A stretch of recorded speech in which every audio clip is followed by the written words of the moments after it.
하나님 말씀은 에레미야 41장입니다. 구약 1119페이지 에레미야 41장 1절에서 10절까지 우리 교도하도록 하겠습니다. 41장 1절.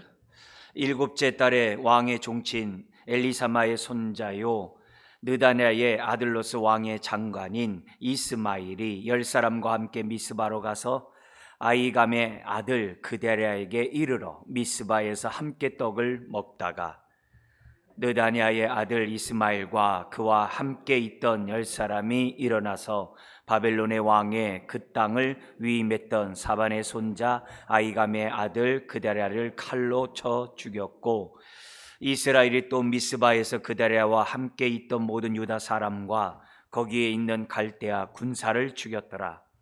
그가 그데랴를 죽인 지 이틀이 되었어도 이를 아는 사람이 없었더라. 그때 사람 80명이 자기들의 수염을 깎고 옷을 찢고 몸에 상처를 내고 손에 소재물과 유향을 가지고 세겜과 실로와 사마리아로부터 와서 여호와의 성전으로 나아가려 한지라. 느다냐의 아들 이스마엘이 그들을 영접하러 미스바에서 나와 울면서 가다가 그들을 만나 아이감의 아들 그데랴에게로 가자 하더라. 그들이 성읍 중앙에 이를 때에 느다냐의 아들 이스마엘이 자기와 함께 있던 사람들과 더불어 그들을 죽여 구덩이 가운데에 던지니라. 그 중에 10사람은 이스마엘에게 이르기를 우리가 밀과 보리와 기름과 꿀을 밭에 감추었으니 우리를 죽이지 말라 하니, 그가 그치고 그들을 그의 형제와 마찬가지로 죽이지 아니하였더라. 이스마엘이 그데랴에게 속한 사람들을 죽이고 그 시체를 던져 구덩이는 아사 왕이 이스라엘의 바하사 왕을 두려워하여 팠던 것이라. 느다냐의 아들 이스마엘이 그가 쳐 죽인 사람들의 시체를 거기에 채우고 미스바에 남아있는 왕의 딸들과 모든 백성 곧 사령관 느부사라단이 아이감의 아들 그데랴에게 위임하였던 바 미스바에 남아있는 모든 백성을 이스마엘이 사로잡되 곧 느다냐의 아들 이스마엘이 그들을 사로잡고 암몬 자손에게로 가려고 떠나니라. 아멘. 예루살렘이 39장에 멸망하고 그 이후의 사건이 40장서부터 기록되어 있죠. 오늘 이 41장은 총독으로 임명받은 그데랴가 다윗 왕족인 이스마엘에 의해서 죽임을 당하는, 그뿐만 아니라 끔찍한 일이 이제 자행되는 이런 사건, 혼란의 그러한 모습이 41장에 기록되어 있습니다. 특별히 이 오늘 본문을 통해서 우리의 제목은 우리도 여러 가지 위기를 만나죠. 그럴 때마다 올바른 결정을 할 수 있는 안목을 갖게 해달라고 오늘 말씀을 통해서 우리가 정말 하나님의 지혜를 얻었으면 좋겠습니다. 우리가 정말 예루살렘 성전이 이렇게 파괴된 것 같은 혼란한 순간들을 저와 여러분들도 언제든지 겪을 수가 있습니다. 개인적으로뿐만 아니라 국가적으로도 그런 일을 겪을 때가 있습니다. 그럴 때 우리가 올바른 결정을 할 수 있도록 하나님 지혜를 달라고. 오늘 우리가 이처럼 하나님의 말씀을 듣는 이유도 다른 게 아니죠. 그런 지혜를 얻고자 합니다. 그러면서 동시에 두 번째 우리가 좀 강조해야 될 점은 위기를 당하면 다윗 왕조의 입장에서 보는 이스마엘 같은 사람도 생겨나고 바벨론에게 협조해서 안정과 평화를 추구하는 그데랴와 같은 사람이 생겨나게 됩니다. 근데 여기서 중요한 것은 에레미야의 말씀을 통해 나타난 하나님의 뜻이라는 거죠. 그 뜻은 바벨론에게 반역하지 말고 바벨론에게 항복하라는 것이 하나님의 뜻이었던 거죠. 그러니까 그데랴가 옳았다 이게 아니라 그데랴가 하나님의 뜻에 순종했다는 게 옳았다는 거예요. 그 상황에서 그걸 우리들이 배우셔야 됩니다. 때로는 이스마엘처럼 저항이 필요할 때도 있겠죠. 그죠? 히스기야 왕이 아수르가 공격해 왔을 때 저항을 하잖아요. 끝까지 저항을 하는 이런 모습도 있지 않았습니까? 그러니까 우리가 어떤 때는 이스마엘 같이 저항할 때가 필요할 수 있겠죠. 그러나 이스마엘이 잘못됐다는 것은 뭘 보면 열매를 보면 알아요. 그게 뭐냐면은 그다랴를 죽인 건 둘째 치더라도 바벨론의 총독이니까, 즉 뭐냐면 예루살렘이 불타고 멸망했다는 것을 놓고 저 북이스라엘에서 사람들이 80명이 정말 이렇게 비탄에 맞지 않는 그 마음으로 지금 오고 있는 상황이거든요. 근데 그 80명 중에 70명을 죽이거든요. 그러니까 이런 행동들을 볼 때, 순례자들을 죽인 이런 모습을 볼 때 이건 정당화될 수 없고 하나님의 뜻이 아니죠. 더구나 거기 에레미야가 있잖아요.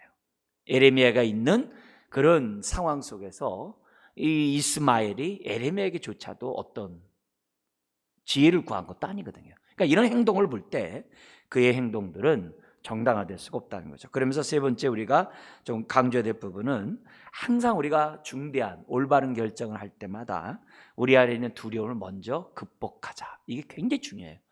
계속 끊임없이 예수님도 이걸 굉장히 많이 우리에게 강조하셨던 것을 보게 됩니다. 왜냐하면 두려움이 생기면 항상 조바심이 앞서요. 두려움이 생기면 눈에 보이는 것을 먼저 이렇게 육신의 안위를 사람들이 구하게 됐어요.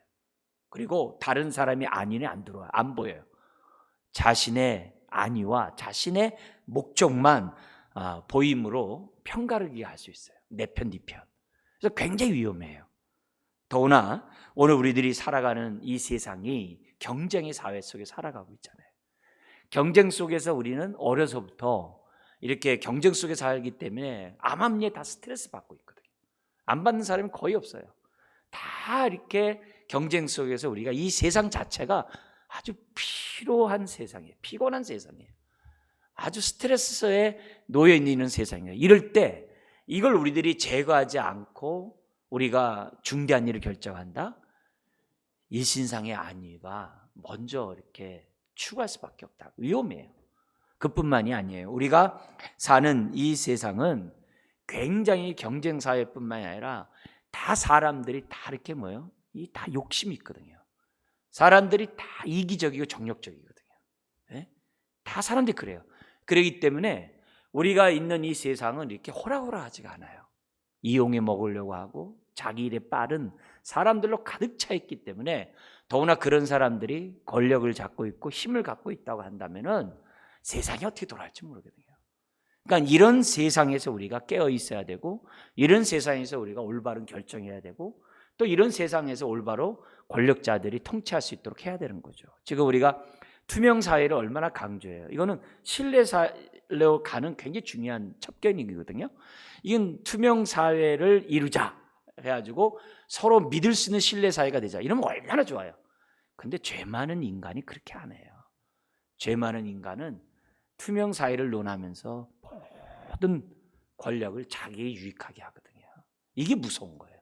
이게 무서운 거예요. 지금 우리 지금 코로나 때문에 얼마나 많이 가는 곳마다 다 이렇게 우리가 신상이 다 노출되고 우리의 노선이 다 되고, 물건 하나 사더라도 뭘 좋아하는지 그 사람의 취향이 뭔지 이게 다 지금 다 수집되고 있잖아요. 이게 다 불법이잖아요, 이게.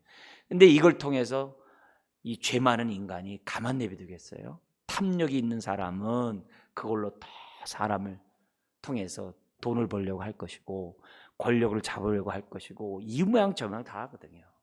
그렇기 때문에 이런 무서운, 이게 양날의 검이죠. 이런 세상 속에서 저와 여러분들이 깨어있지 않으면 위기를 당할 때 우리들이 엉뚱한 결정을 할 수가 있다는 거죠. 그래서 이 40장, 우리 지난주에도 굉장히 중요한 어떤 우리가 메시지를 들었던 것처럼 이 41장에서도 똑같아요. 혼란의 시대, 어려움의 시대, 갈피를 못 잡는 이런 시대, 어떻게 살아야 되지? 정말 우왕좌왕 이런 세대 속에서 저나 여러분들이 정말 올바른 결정을 할 수 있도록 성령님 은혜를 달라고, 정말 오늘 이 41장을 통해서 우리가 좀 교훈을 얻었으면 좋겠습니다.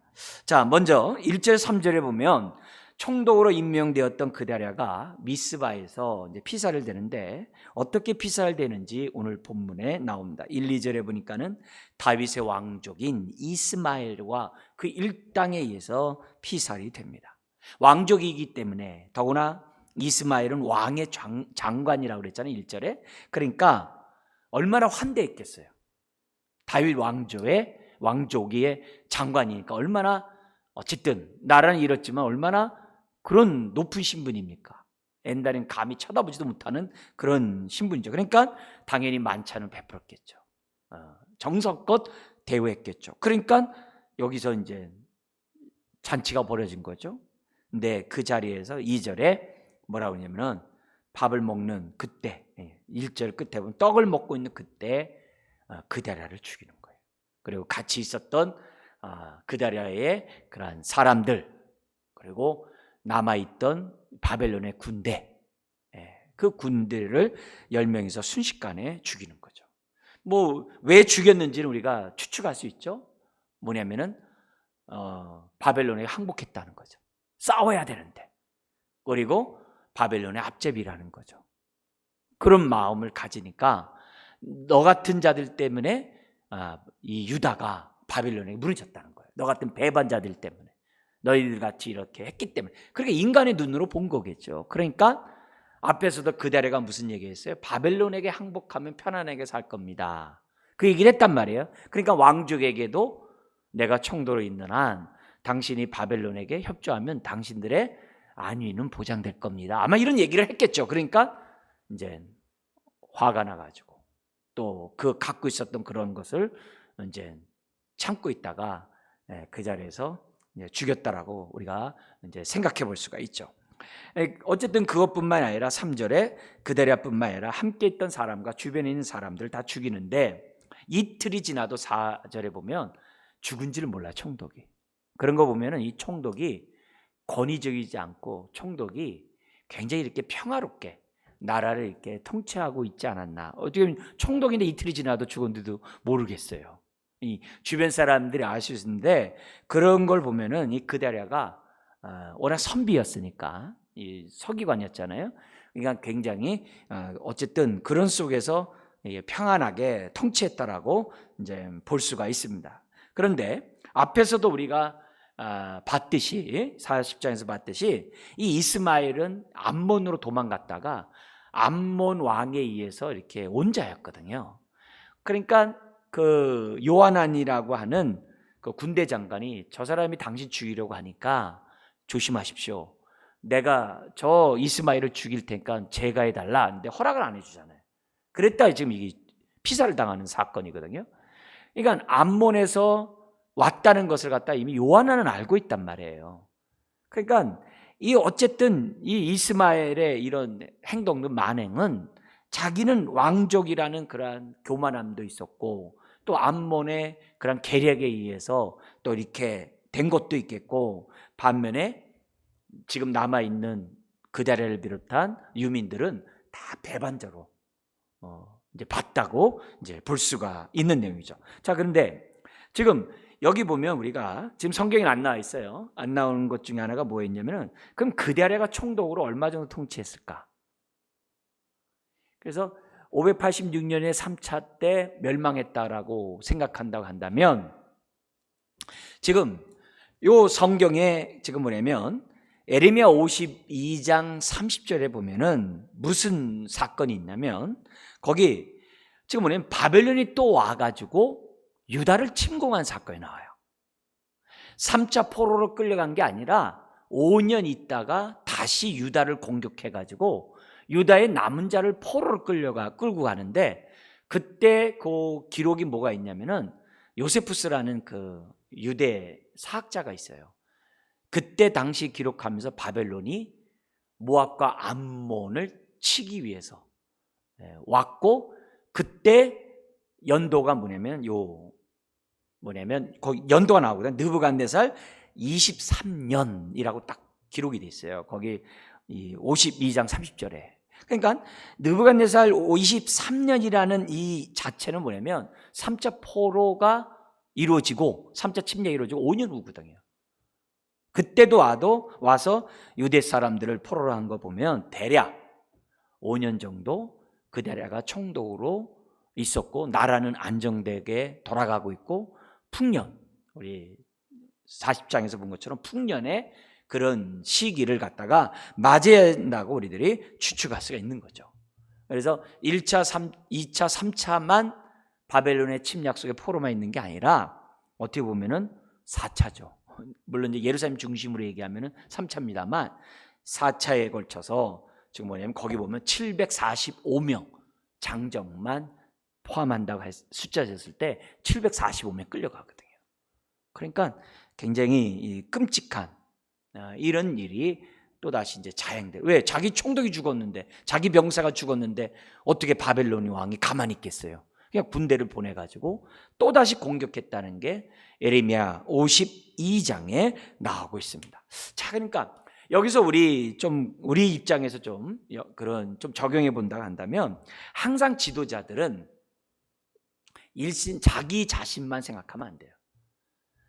우리 요하난 그 군대 장관이 이스마엘이 당신은 암살할 계획이 있으니까 당신이 죽으면 이 평화로운 이 시기가 끝납니다. 여기 남아있는 이 유다 백성은 어째야 됩니까? 당신의 안위를 지키셔야 됩니다. 이렇게 얘기했잖아요. 그 원칙이 중요해요. 우리 대통령의 경호원이 계속 항상 있잖아요. 그게 굉장히 중요한 거거든요. 왜냐하면 한 사람이 아니라 국가를 대변하고 있기 때문에 굉장히 중요한 거거든요. 그러니까 이런 의미에서 지도자들은 항상 자기 개인만 생각하는 것이 아니라 공동체 전체를 생각하는 저와 여러분들이 돼야 된다. 가정이면 가정이고 부서면 부서고 저는 교회면 교회고, 어쨌든 여러분들이 볼 때 나의 행동이 공동체에 어떠한 영향을 끼칠 것인지를 항상 생각해야 되는 거죠. 우리가 건강을 지키고 건강을 유지하려고 하는 것도 가정에서 입장에서 볼 때는 굉장히 중요하잖아요. 가정만이겠어요? 교회 안에서도 우리가 건강한 육신을 가졌을 때 하나님을 그만큼 거룩한 성전으로서, 건강한 성전으로 하나님을 섬길 수 있잖아요. 이런 의미에서 이 그데아랴가 죽었는데도 이틀이 지났는데도 잘 몰랐다, 이런 걸 보면은 그 사람이 선정을 베푼 건 맞지만 자신을 돌볼 수 있는 그러한 준비나 이런 것들이 안 됐다는 거죠. 왜 이 사람과 누구랑 대조가 되냐면 느헤미야랑 대조가 돼요. 느헤미야가 성벽 재건하러 갔을 때 동서남북에서 느헤미야를 죽이려고 했거든요. 그래가지고 이 밖으로의 그 대적 때문에 항상 그는 병사들과 같이 잠을 잤고 무장한 채 잤고, 또 바깥에 뿐만 아니라 내부에 귀족들의 그 저항이 많아가지고 이 외부와 이렇게 비밀이 연결된 이 귀족들이 많아가지고 항상 목숨을 노리고 있었거든요. 그래가지고 느헤미야가 성벽을 재건할 때 한쪽에는 창을, 한쪽에서는 이렇게 공사를 하면서 뭐냐면은 52일 만에 성벽을 재건하잖아요.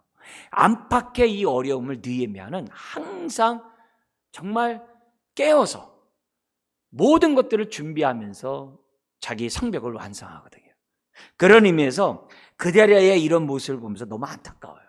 하나님이 어떤 기회를 주셨는데, 하나님이 어떤 은혜를 주셨는데, 조금만 더 정말 깨어 있었다고 한다면 얼마나 좋았을까, 이런 생각을 이제 갖게 됩니다. 그래서 저나 여러분 모두가 몸과 마음과 육체가 항상 건강하도록 은혜 가운데 우리가 서야 되고 하나님 말씀 가운데 살고자 해야죠. 왜요?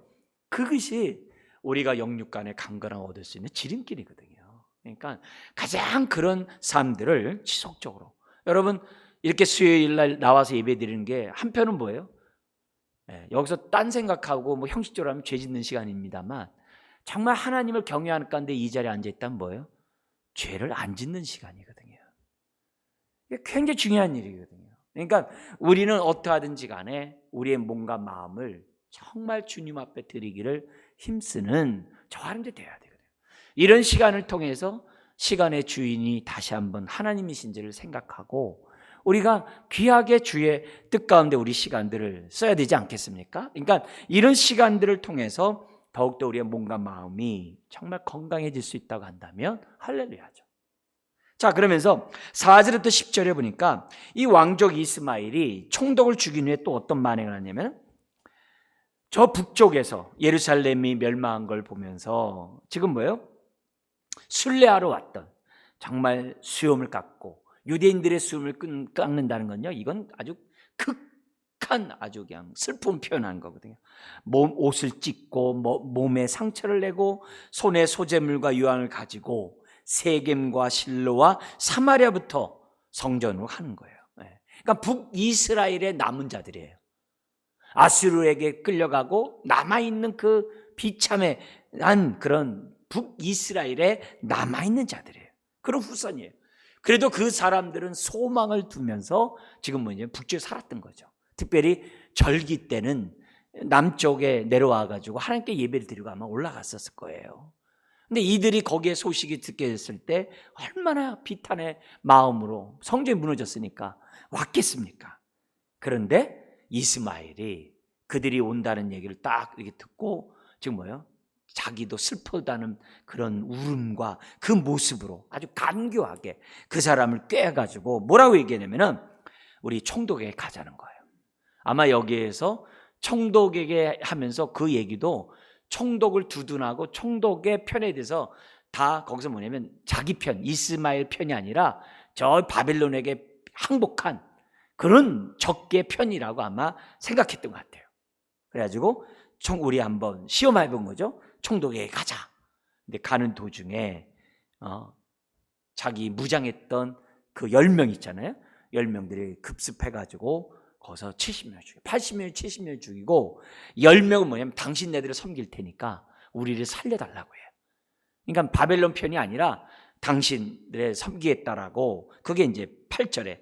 근데 어떤 지혜를 쓰냐면 밀과 보리와 기름과 꿀을 우리가 밭에 감췄는데 그걸 당신에게 드리겠습니다. 우리 목숨만 살려달라고 이렇게 얘기를 하는 거예요. 그러니까 이런 모습에서 지금 이스마엘의 눈에는 온통 다 적들이에요. 다 유다에 남아있는 사람들이 다 편가르기 속에서 내 편이 아니면 다 악이 적이라는 것을 갖다가 지금 보여주는 거죠. 그러니까 이들은 이 이스마엘 입장에서 보면 이들 때문에 유다가 멸망했다라고 생각하는 거죠. 다윗에게 충성해야지 어떻게 바벨론에게 충성하냐고 했겠죠. 그러면서 9절에 그 죽은 사람 70명을 갖다가 우리 한번 거기 보면은 아사 왕이 북이스라엘의 바사 왕을 두려워하여 팠던 구덩이에요. 거의 70명을 집어넣어요. 여러분, 이 아사는 남쪽 왕이고요, 이 바사는 북쪽 왕이에요. 북쪽 왕이에요. 그러니까 요 기간은 거의 지금 뭐냐면 한 350년 전 사건이에요. 굉장히 오래전 그 사건인데, 그때 뭐냐면은 어떤 일이냐면 북왕조 바사는 하여튼 일생 왕이 돼가지고 있잖아. 아사와 전쟁가 다 끝난 사람이에요. 근데 바사 힘이 많이 셌었어요. 그래서 아사 왕이 이길 능력이 없으니까 그 뒤쪽에 있는 아스루죠. 그러니까 그쪽에 있는 사람에게, 그 군대에게 원병을 청해가지고서 뒤에서 치게 한 거예요. 그래가지고 뭐냐면은 살아남아요. 남쪽 유다가 살아남게 됩니다. 근데 이 남쪽 유다를 공격하기 전에 지금 뭐냐면 이 바사 왕이 성을 쌓았어요. 그 성 가운데 큰 성 하나가 오늘 여기 성경에서 등장하는 거기 그 미스바 성이에요. 지금 여기 총독이 미스바 성에서 있잖아요.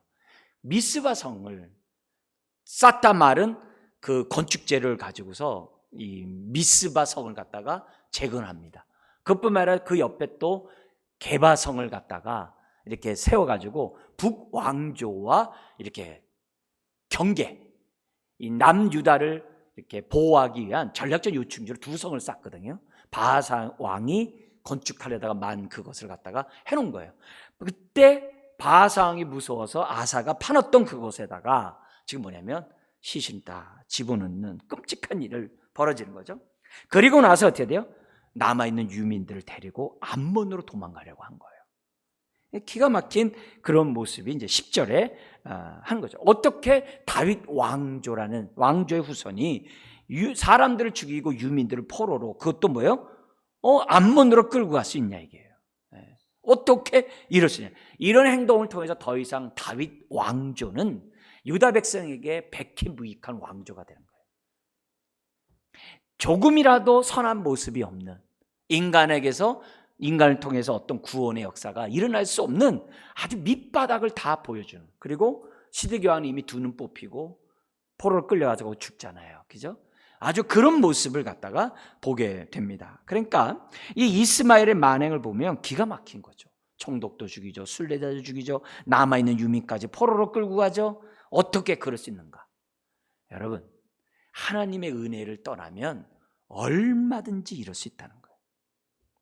그래서 혼란의 시대에 자기의 유익과 자기 기득권을 주장하려고 하는 이 죄성이 난무하는 그때 저와 여러분들이 항상 우리가 정말 깨어있고 지혜롭게 처신하는 것이 중요해요.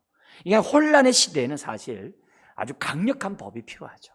그래서 강력한 법에 의해서 죄성을 갖다가 기승하지 못하도록 이게 묶어놓는 것도 하나의 어지러운 이 죄 많은 인간들을 통치하는 데 있어서 아주 필요한 그런 모습이죠. 왜냐하면 마냥 좋게 은혜와 덕을 비쳤다가는 아주 악이 득세하는 그런 일들이 역사적으로 많이 있잖아요. 그러니까 우리나라에서도 지금 보면 막 법법 하다는 얘기는 반대로 무슨 얘기예요? 그만큼 혼란의 시대라는 거죠. 네 편 내 편 속에서 지금 막 법들을 막 하는 이런 모습을 보면 정말 우리가 특별히 하나님의 은혜 가운데 정말 이 나라를 위해서 저와 여러분들이 기도하지 않을 수가 없는 그런 거죠. 그래서 우리가 금요일날 새벽마다 공의와 도덕성을 위해서 기도하고 있습니다만 어쨌든 우리가 끊임없이 정말 기도해야 될 제목이 아닐 수 없습니다. 자, 그러면서 11절에서 18절에 보면 이 총독이 죽고 포로로 끌려간다는 이런 모습을, 자기 동절 꾸고 간다는 모습을 듣자 군대 장관이었던 요하난, 이스마엘을 죽이자고 했던 요하난, 그 요하난이 한 성을 받아가지고 거기서 살고 있었잖아요. 그래서 군사들을 모아가지고 추격을 합니다. 그런데 안타깝게도 끌려가는 사람들은 건졌지만 이 이스마엘은 암몬으로 이렇게 도망가 버리는 그런 사건이 지금 18절까지 있는 거죠. 자, 여기서 이렇게 보면 그렇게 한 다음에 요하난의 이제 행동이 문제가 돼요. 이게 이제 42장에서 우리가 좀 더 봐야 될 내용인데요. 이 요하난은 암몬을 잡지 못하고 암몬이 뭐냐면 이스마엘이 암몬 도망갔다는 것을 보고서 뭐냐면 더구나 총독이 죽었다는 것 앞에서 절망을 해요. 그래가지고 유민들을 모아가지고 애굽으로 도망가려고 도망가는 도중에 베들레헴 근처 거기 17절에 게롯 김함에 머물게 되는 거예요. 그리고 거기서 이제 에레미야에게 기도를 요청하는 이런 장면이 뒤에 나옵니다. 자, 여기서 우선 우리가 다음 주에 우리가 보겠습니다만 좀 더 여기서 우리가 먼저 짚고 넘어가야 될 것은 뭐냐면 두려움은 항상 요하난처럼 잘못된 결정을 한다는 거예요. 심지어는 42장에 에레미야에게 기도를 요청하면서도 에레미야의 말을 들었음에도 안 들어요. 왜? 두려움이 휩싸여 있기 때문에. 두려움이 있는 사람들은 자기 생각대로 해요. 눈에 보이는 대로 해요. 하나님의 음성을 들을 귀가 없는 거예요. 그래서 저와 여러분들이 항상 두려움이 있을 때마다, 꼭 두려움만이 아니에요. 염려나 근심이나 여러 가지 이런 일들이 있을 때마다 항상 십자가의 사랑으로 내가 어떻게 돼요? 덧입을 수 있도록, 그러면 그럴수록 십자가 앞에 나와서 기도해야 돼요. 저나 여러분들은 항상 이걸 잊으면 안 돼요. 왜냐하면 우리 주님이 그랬거든요. 사랑이 두려움을 이긴다고 그랬거든요. 그러니까 항상 우리 마음속에 십자가의 그 사랑이 우리 가운데 있게. 근데 빌립보서 1장에서는 사랑은 분별을 준다고 그랬어요. 사랑이 하나님의 뜻을 분별할 능력을 준다고 그랬어요. 우리는 이렇게 지혜가 분별한다라는 데 익숙한데 하나님의 사랑이 분별력을 준대요. 그러니까 우리가 힘들고 어려울 때마다 그래서 십자가의 사랑으로 덧입고자 하는 이유가 그 얘기거든요. 그러면 하나님의 사랑이 우리에게 있는 순간에 하나님의 뜻을 분별할 지각이 열리는 거거든요.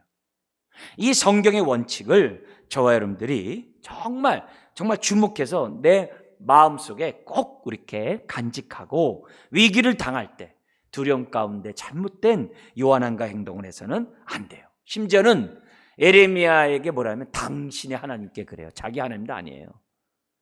에레미야가 여기서 있어라, 가지 마라 애굽에, 상관없어요. 자기가 지금 살아야 되기 때문에 그냥 걸음만 나살래라면서 도망가는 그런 모습. 이런 것들 우리들이 보게 됩니다. 자, 여기 오늘 이 41장에서 좀 나온 내용을 가지고 좀 더 우리가 넓게 좀 보겠는데요. 여러분, 지금 이스마엘의 입장을 다시 한번 좀 생각해 보세요. 그는 왕족이고 다윗 왕권을 회복하려고 하는, 또 다윗 왕권이 무너지게 된 것이 저 배반자들 때문이라는 그런 생각 가운데 이렇게 거사를 자기는 했다라고 생각하는지 몰라요. 그러나 그의 중심에는 다윗 왕조를 생각하고 자신의 기득권을 생각했는지는 모르지만 백성의 안위는 조금도 없었다는 것을 오늘 이 성경 우리들에게 지금 가르쳐주고 있어요. 왕족보다 중요한 것이 백성들이 아니거든요. 이게 권력을 주신 이유고 권세를 준 이유거든요. 이게 지도자가 되게 하신 하나님의 뜻이거든요. 근데 이스마엘의 입장에서는 남아있는 유민들은 바벨론에게 항복한 배반자들이었다는 거죠. 그렇게밖에 보이지 않는 거죠. 그래서 이런 모습 속에서 지금 정말 이 모든 부분에서 이 정말 이스마엘의 이런 태도들을 이렇게 보면은 다른 게 없는 거거든요. 자신의 왕족으로서의 그런 권위, 기득권. 옛날에는 이 모든 게 다 자기 것이었는데 이게 근본도 없는 그다랴가 총독이 돼? 옛날엔 내 종들이었고 옛날에는 저 변방에 있었던 자들이 성을 차지하고 밭을 차지해 가지고서 여기서 지금 평화롭게 살아? 이게 다 옛날에 다 우리 건데? 이런 생각을 갖고 있으니까 자신들의 어떤 그런 것만 생각했지, 그런 그동안에 이 백성들이 얼마나 도탄에 빠졌고 하나님의 은혜 가운데 이 백성들이 살만하게 됐다는 그 생각은 전혀 못했던 것을 보게 됩니다. 그러니까 벌써 그 마음속에 하나님을 경외함이 없는 거죠.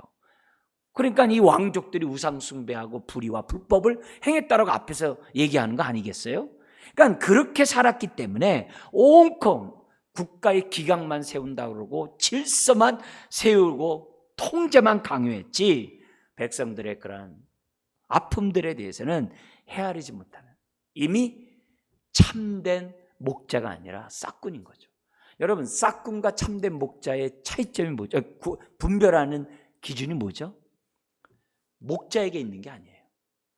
참된 목자인지 거짓 목자의 차이점은 양의 털이 윤기가 있느냐 없느냐 그거예요. 딴 거 없거든요. 그러니까 이 다윗 왕조 속에 있을 때 백성들의 털은 빠지고 윤기가 없었거든요. 근데 그다랴가 통치할 때는 백성들이 윤기가 있었거든요. 그게 다른 거거든요. 그러니까 그런 모습을 자기네들 이 이스마엘의 입장을 보면은 분별할 수 있어야 되는데 그런 걸 하지 못해요. 자신의 그런 것만을 생각하고, 우리가 이제 선거철에 가까우잖아요. 정말 기도해야죠. 당리당략이 아니라 정말 조금이라도 정말 백성을 두려워하고 섬기고자 하는 마음이 있는가, 공의와 정의를 실현하고자 하는 마음이 있는 사람, 우리가 차선책으로 뽑으면서 우리들이 해야 되는 거 아니겠습니까? 그래서 이스마엘과 같은 생각을 갖고 있는 사람들이 지도자가 됐을 때 이건 끔찍스러운 거거든요. 끔찍스러운 거거든요. 이게 꼭 국가만이 아니라 어느 공동체든지 마찬가지예요. 기득권을 주장하면서 자신의 안위만을 생각했을 때 그건 끔찍한 거거든요. 그래서 오늘 죄 많은 정말 죄성을 갖고 있는 저와 여러분들은 우리의 옛사람의 이 이스마엘과 같은 이 모습들이 항상 우리에게 있다는 것을 간과하면 안 돼요. 항상 우리들이 조심해야 되고, 내 안에서도 이스마엘과 같은 자기 주장의 모습이 얼마든지 있다는 것을 잊어서는 안 돼요. 잊어서는 안 돼요. 자, 그러면서 또 하나 우리가 봐야 될 것은 뭐냐면, 이 총독 그다랴를 중심으로 미스바에서 새로운 나라를 세웠지만 한 5년 정도밖에 가지 못했다는 거죠. 그죠? 정말 새 시대가 도래함으로 그동안에 종되었던 자들이, 변방했던 자들이 살만 나는 세상이 되었어요. 40장 12절에 있는 것처럼 포도주와 여름 과일이 심이 많은 평안과 안전의 시대를 맞이하게 됐어요. 도망갔던 사람들이 다시 돌아오고 나라의 질서가 생겨나는 그런 일들이 생겨나고 됐던 거죠. 근데 이런 것들은 이미 앞에서 에레미야가 27장이나 38장에서 계속 강조했던 얘기예요. 바벨론에게 항복했을 때 이런 축복이 있을 것이라고. 그러나 이런 모습들이 그들의 입장에서 어떻게 돼요? 계속 유지될 수 있도록 정말 지혜롭게 자기 방어를 했어야 되지만 그러지 못했던 거죠. 그리고 오히려 이스마엘은 다윗 왕조를 세운다라는 그런 목표 속에서 만행을 저지르게 됩니다. 여러분, 여기서 중요한 게 있어요. 뭐냐? 하나님 앞에서는요, 왕조가 중요한 게 아니에요. 하나님 앞에서 중요한 건 뭐냐면 하나님의 공의와 정의를 실현할 왕조가 중요한 거예요. 왕조 자체가 중요한 게 아니라 하나님 나라를 정말 이렇게 대행하는 그 왕조가 중요한 거예요. 다른 게 아니에요. 여기 에레미야에서 계속 강조했던 게 뭐예요? 공의와 정의를 실현하는 그 왕이, 그게 하나님이 기뻐하는 왕이라고 얘기했거든요. 거기 에레미야 22장 아까 말씀드렸습니다만 22장 13절 17절을 보면 에레미야가 이런 얘기예요. 다윗 왕조가 왜 견고했느냐? 딴 거 없어요. 공의와 정의를 실현했다. 다윗이 그렇게 견고했을 있었던 이유는 공의와 정의를 실현했기 때문에 하나님이 그 다윗을 하나님이 붙잡아주고 부강하게 했다. 그 얘기예요. 근데 너희 후손들은 철저하게 공의와 정의가 없는 그런 왕권만 갖고 있는 만행을 저질렀다고 얘기를 하는 거예요. 그게 앞에서 계속 그 얘기거든요. 에레미야가 했던 얘기예요. 그러니까 여러분, 다윗 왕조의 회복은 칼이 아니에요. 이스마엘 같이 우리 예수님을 통해서만이, 평화의 왕을 통해서만이 회복될 수 있는 것이 다윗의 왕조라는 것을 성경 우리들에게 얘기를 해요. 그러면서 무슨 얘기하냐면은 하나님은 양들을 흩어버리는 이 불의한 자를 대신해서 양들을 모으는 새로운 목자를 세우시겠다는 것이 앞에 있었던 얘기들이에요. 그 중에 여러분 강연 한번 보시면 23장 5절 6절 우리 한번 읽어볼까요? 여호와의 말씀이니라. 보라, 때가 이르리니 내가 다윗에게 한 의로운 가지를 일으킬 것이라. 그가 왕이 되어 지혜롭게 다스리며 세상에서 정의와 공의를 행할 것이며 그의 날에 유다는 구원을 받겠고 이스라엘은 평안히 살 것이며 그의 이름은 여호와 우리의 공의라 일컬음을 받으리라. 에레미야 22장 23장에서 특별히 23장에서 이런 얘기한 거예요. 33장 15절에서 18절에 있는 말씀 한 부분을 한번 읽어볼까요? 그날 그때 내가 다윗에게서 한 공의로운 가지가 나게 하리니 그가 이 땅의 정의와 공의를 실행할 것이라. 그날에 유다가 구원을 받겠고 예루살렘이 안전히 살 것이며 이 성은 여호와는 우리의 의라는 이름을 얻으리라. 여호와께서 이와 같이 말씀하시니라. 이스라엘 집의 왕 위에 앉을 사람이 다윗에게 영원히 끊어지지 아니할 것이며 내 앞에서 번제를 드리며 소제를 사르며 다른 제사를 항상 드릴 레위 사람 제사장들도 끊어지지 아니하리라 하시니라. 그렇죠? 그러면서 예수님이야말로 요 지금 두 개 23장과 33장의 말씀을 짬뽕해가지고 왕이며 대지상이신 메시아가 오는 거예요. 요 23장과 33장을 성취하기 위해서 오늘 저와 여러분들은 또 뭘로 삼으세요?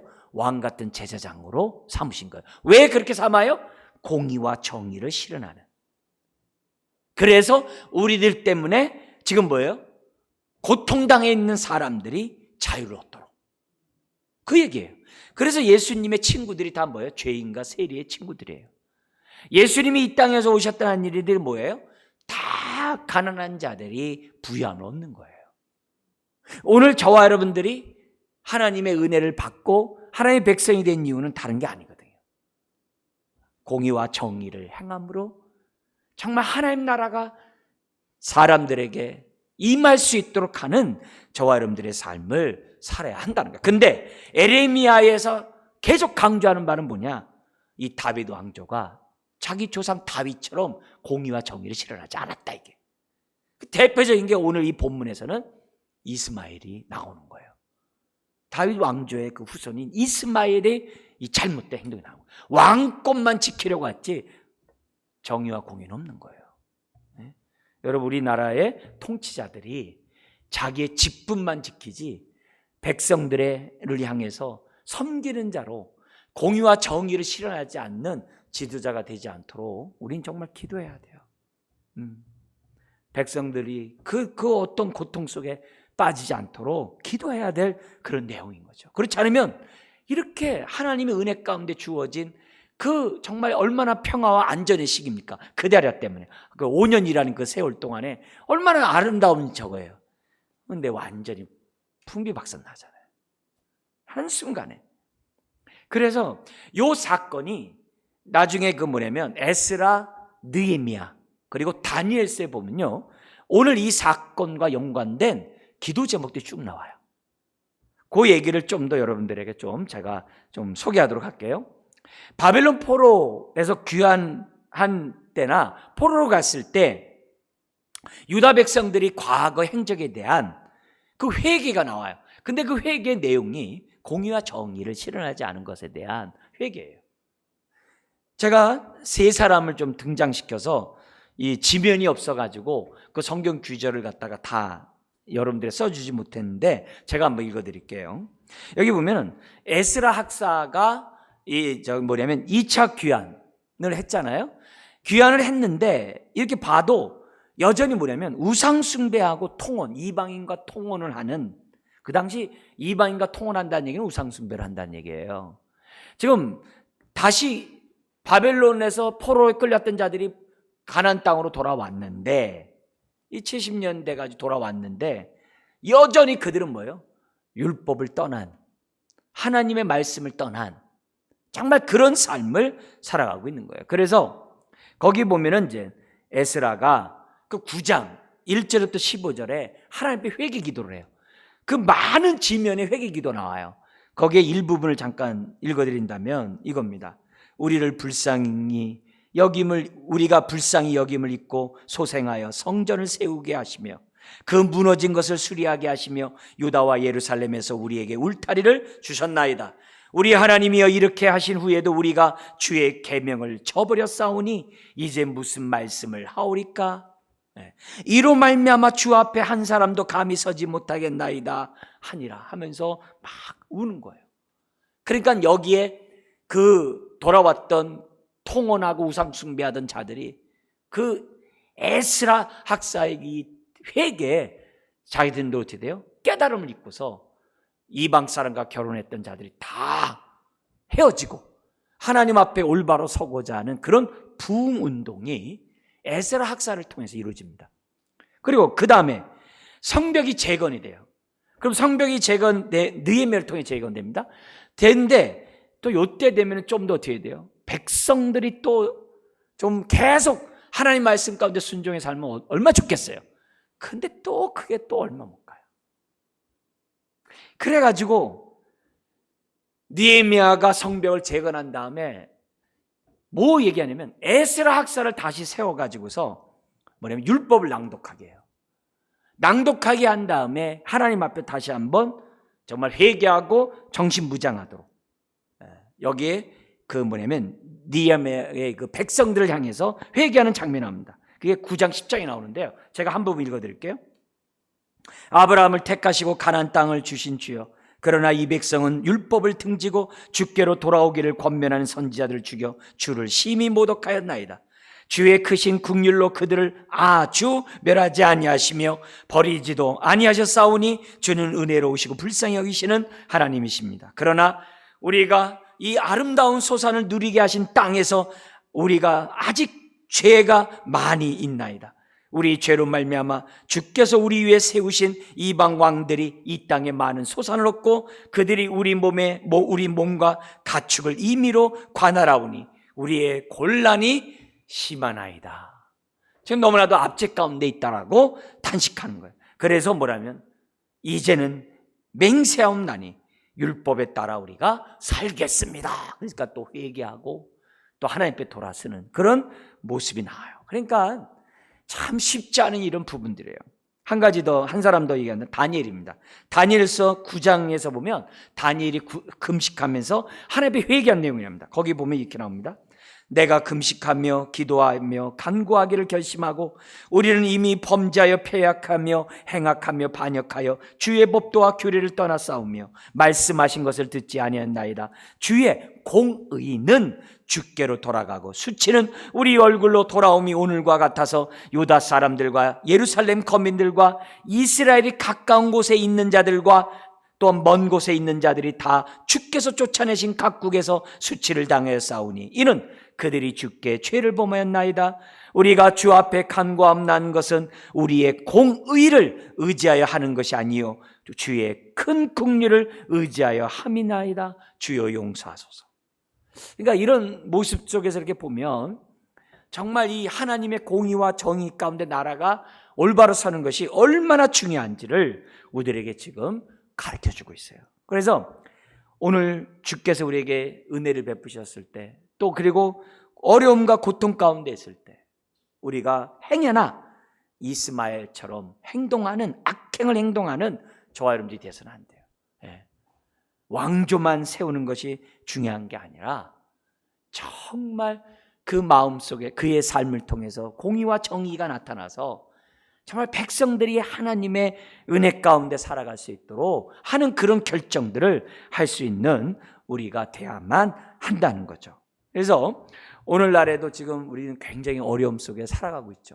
개인의 자유를 억압하고 극단적으로 막 집단의 이익만을 추구하는 그런 모습들이 이 땅 가운데 생겨나지 않도록, 나라가 있어야 개인도 있다라는 그 말을 통치자들이 많이 사용하고 있는데 그런 말들을 남발하지 않도록 저와 여러분들이 기도해야 되는 거죠. 그래서 격변기 때는 이스마엘과 같은 사람들이 나오기 마련이에요.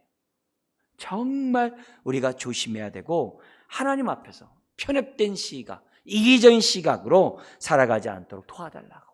그것 때문에 불합리하게 사람들이 죽고 이 유리하는 그런 끔찍한 일이 생겨나면 되겠어요? 여러분, 그때 누가 있었다고요? 에레미야가 있었어요. 그런데 그 어떤 누구도 에레미야 인도나 에레미야의 통치를 받고자 하는 사람들은 없었다는 것을 다시 한번 생각해 보면서, 주님, 오늘 이 시대에 우리가 에레미야가 되게 하시고, 또 내가 에레미야가 아니면 에레미야 같은 사람을 찾아서 정말 하나님의 뜻 가운데 살고자 하는 저와 여러분들이 되게 해달라고 기도하는 이 밤이 되어야 될 줄 믿습니다. 사랑하는 성도 여러분, 위기 때 내가 어떤 안목을 갖고 있냐에 따라서 우리의 행동이 달라집니다. 올바른 결정할 수 있도록 이 시간 성령님께 기도하고 다시 한번 하나님의 지혜를 얻도록 십자가의 사랑 앞에 다가서는 저와 여러분들 되시기를 주의 이름으로 축원드립니다. 기도하겠습니다. 하나님 아버지, 우리가 고난주간을 앞두고